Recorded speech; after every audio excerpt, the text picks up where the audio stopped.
The First Amendment says this, let me be specific. Congress shall make no law respecting an establishment of religion or protecting the free exercise thereof. Now, you got to get your minds around this, folks. This will make all the sense in the world to you once you grasp this. The reason the First Amendment was written was to prevent National Congress from establishing one particular church so the states could do just that. The states said, we don't want you, Congress, establishing a national church because we want the freedom to establish our own state church. And they did just that. As I said before, all of the 13 original states had established churches. Furthermore, there's no mention of separation of church and state in the First Amendment. Now, people say, well, Jefferson was the one who mentioned separation of church and state, and he ought to know. He wrote the Constitution. No, he didn't.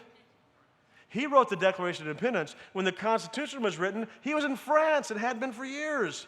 He wrote a letter later on commenting on it, but he had nothing to do with the writing of the First Amendment. Plus, there's no mention of freedom from religion in the First Amendment.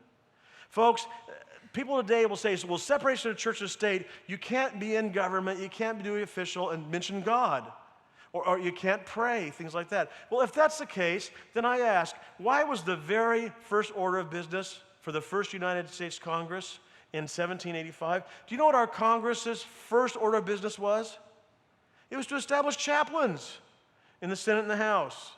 And did you know that on the very same day the First Amendment was approved, September 24th, 1789, that Congress called on President Washington to proclaim a national day of prayer and Thanksgiving?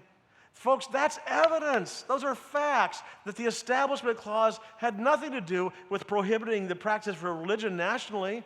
It just was prohibiting a national state church. So let me wrap